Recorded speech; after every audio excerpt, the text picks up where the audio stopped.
What's good, everyone? Spectro here. Today, we will be discussing on William Afton versus Sonic.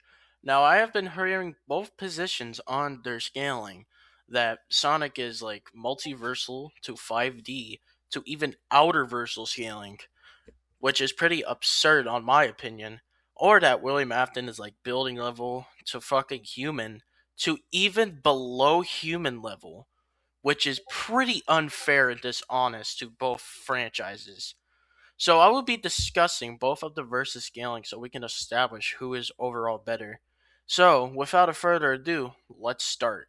I would like to, before I start the video, of course, I would like to give off a few little warnings. I do talk a little bit fast, so I might stutter, so sorry about that, and I might get a little fucking textings wrong. Like sayings wrong because I'm just literally thinking about this in my head. So sorry. I will establish like texts on there like to help you guys understand what I'm trying to say. All right, so without further ado, let's start. Starting off with Sonic, let's grant that he can scale to Solaris. Solaris is what's going to destroy all the timelines and basically be a super dimensional being.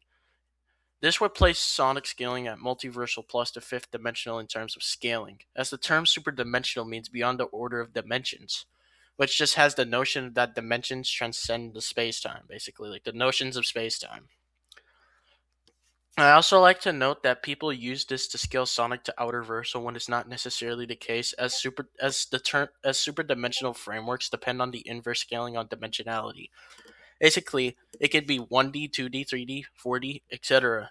It has to be like a specific, like higher dimensional order. It doesn't have to refer to outerversal quantities. Even then, beyond the order of dimensions can be in context of universes, as the term dimension can lead to relations of being a universe. So it can just mean beyond the orders of a universe. Now, if there was a scan stating that all dimensional frameworks exist within Sonic, then it would be a different story, which would then satisfy the prerequisite of Sonic being outerversal. Now to get into his speed should be on par with Solaris, who is able to exist in the past, present, and future simultaneously, which would make him immeasurable speed. Now this actually debunks Solaris, if anything, as he's literally bounded to the past, present, and future, as he's literally dependent on it for his speed. So it's a potential debunk to say that Solaris alone is basically bounded by space-time, which would contradict his superdimensional nature. But let's forget that and pretend that doesn't ultimately exist. Let's grant that he is a fifth dimensional entity. So therefore, Sonic would be 4D to 5D based on the scaling with immeasurable speed. Now we can grant an outerversal scaling because with the scaling of William Afton, it's not going to be enough, even if we grant outerversal. So let's say 4D to 5D with outerversal scaling. William Afton is going to be crazy in terms of scaling.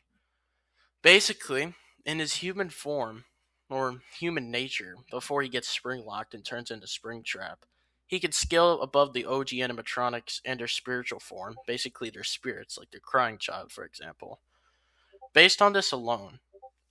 Now, the reason why people say he isn't like above them is because he got scared of them in the end, like in the end of FNAF 3. Which is dishonest to the Five Nights at Freddy's narrative, as he was literally confused on how they were alive and didn't want them near him, and he wanted to feel superior to them by wearing a springlock suit, which would ultimately cause his end in FNAF 3. Now, the reason why he fucking scales the reason why it's so important, why he scales above the OG animatronics in their spiritual form, is because they could like exist without a physical body. They could move on their own too. It's not even a game mechanic because it's a real thing in their lore in the game. The spirits scale to the dreams, which are stated to be actual dimensions in which these spirits have shown to affect him. Even then, when he wakes up, he is still there. Basically, the spirits possess the animatronics as their physical manifestations working as their avatar, while their true form is abstract and they are not confined by universal laws. So, shown through here and here and here.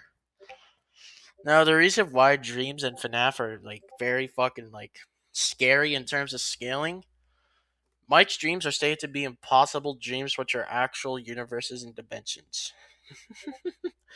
It's fucking crazy because it's fucking FNAF. It's crazy. But moving on, Since the scan actually supports the idea of extended model realism, the idea that even impossible realities or outcomes can exist and not just necessarily within our own dimension or framework of actuality. When Reed says impossible dreams can happen even if it's another dimension, the wording implies that what's deemed impossible in one world can still occur somewhere else. In another dimension, this directly implies or aligns with model realism's premise that all possible worlds exist with equal ontological status, and impossibility is only relative to the observer's frame of reference. So when the story states that impossible dreams can happen, it is immediately qualified it with, even if it's in another dimension, it's explicitly grounding the notion of impossibility within the context of dimensional plurality. So it's also 100% narrative assertion that other dimensions house different truths or laws of possibility. So the OGs being able to scale to this would ultimately make them on a beyond outer versal level, if I'm being honest, or even high outer versal, because model realism can still contain those as logical possibilities. High outer versal is still a logical possibility, basically on what I'm trying to imply. So that would mean that the dreams are in an infinite multiverse with infinite possibilities that's ran under extended model realism and model realism's framework, because extended model realism contains model realism. So William Afton alone should be like above model realism and extended model realism, which would make him like beyond a tiering of like, I'll use PSW for in reference to say that he's high 1T bare minimum. All right.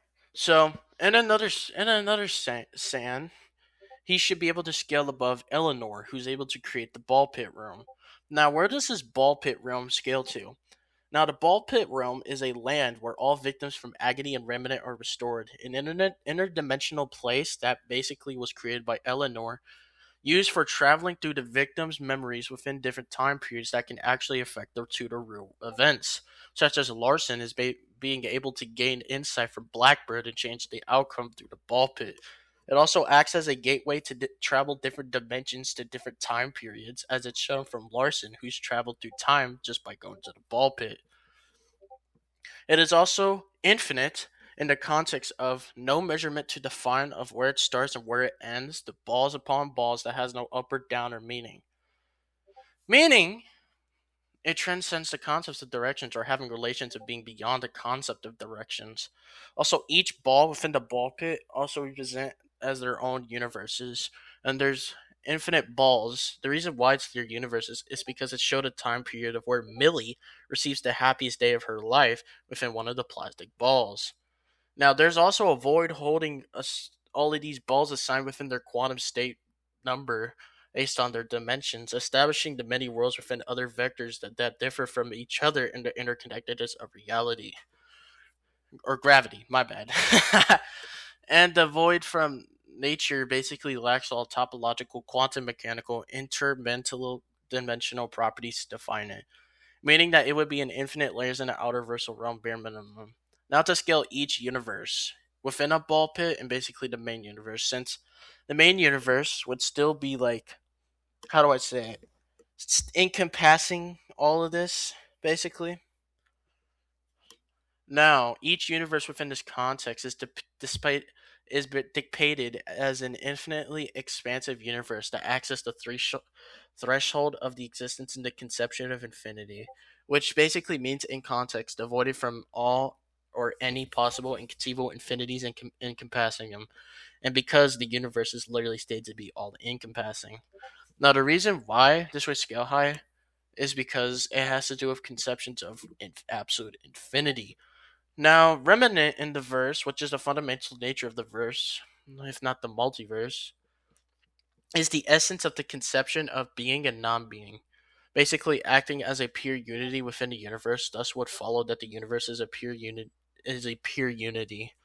It's also an abstract concept. On top of that, too, this would resemble absolute infinity within the context of FNAF. Absolute infinity is a theological case that defies itself as an essence of unity that devoids from any possible and conceivable infinities that's defined as distinctions and multiplicities, and so on, with the basis of intellection, basically substance with the conscious thoughts. It's basically transcendent over all of reality. It's completely untangible, thus completely absent of any actual infinities, multiplicities, distinctions, and differentiations, and is completely infinite potential, which aligns with monad, which is the best example for tier zero substances. And absolute infinity by George Cantor is connected to apathetic theology or negative theology, which states that a structure is ineffable and is above affirmation, meaning that absolute infinity alone would be tier zero, for example. Saying that X character is X tier would fall under affirmation since it would entail a propositional calculus, which would mean that William Afton would upscale the ball pit realm in the dream multiverse alone in his human form. Well, probably not for like Eleanor, but we can argue it. Now, I could go even further for this, but if I really wanted to, but this is an overkill for Sonic. So, William in his human form, Loki just negs Sonic in his pathetic verse. Alright, I hope you guys enjoyed today's video. Make sure to like and subscribe to my channel if you want more content like this. If you want to contend the scaling, add my Discord up, which will be shown on the screen. Alright, peace everyone. God bless you. Amen.